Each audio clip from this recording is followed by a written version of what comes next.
নির্বাচন কমিশনের দায়িত্ব সুষ্ঠু, অবাধ, নিরপেক্ষ নির্বাচন করার, জনপ্রতিনিধি আইন অনুযায়ী। মানুষের অধিকার সাংবিধানিক, গণতন্ত্রে সে তার ভোট দেবে। আমাদের রাজ্যে এবং দেশের অন্যান্য অনেক প্রান্তে কখনো ধর্মের নামে, কখনো ভাষার নামে, কখনো দলের নামে, কখনো গুন্ডামির জোরে, কখনো পুলিশকে ব্যবহার করে মানুষকে ভোট দেওয়ার থেকে বিরত করা হয়েছে। পঞ্চায়েত নির্বাচনে 2018-তে শুভেন্দু, আজকে যে বিজেপির নেতা, সে তৃণমূলের নেতা হিসেবে এই জেলায় ডামাট দিয়ে ভোট করেছিল, পঞ্চায়েত দখল করেছিল। এবারও অফিসারদেরকে ব্যবহার করে, পুলিশ অফিসারকে ব্যবহার করে, WBCS, IPS, IAS কে ব্যবহার করে ভোট লুট করেছিল।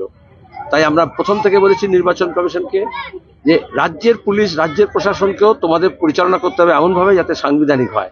আর রাজ্যের পুলিশ প্রশাসনকে বলছি, প্রতিদিন ডিজি পাল্টাচ্ছে, SP পাল্টাচ্ছে, কেন পাল্টাচ্ছে? IC পাল্টাবে, কারণ তারা আইনসম্মতভাবে কাজ না করে কি অভিষেক বলছে, কে গুন্ডা বলছে, কে মস্তান বলছে, তার অনুযায়ী কাজ চলছে।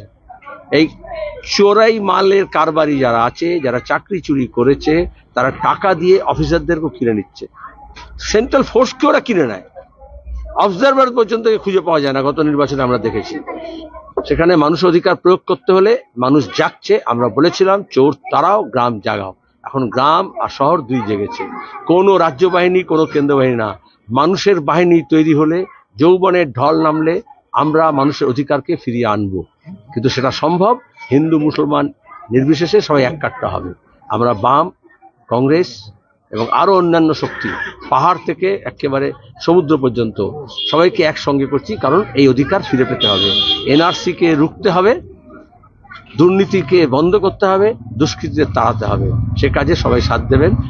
তারপরে তুমি যা বললে, কমিশন কি বলছে, পুলিশ কি বলছে, মানুষ যখন রাস্তায় নামে তখন সবার লেজ গুটিয়ে যায়। আসন্ন লোকসভা নির্বাচনে রাজ্যের প্রতিটি প্রান্তে বামফ্রন্ট প্রার্থীদের জয়ী করুন।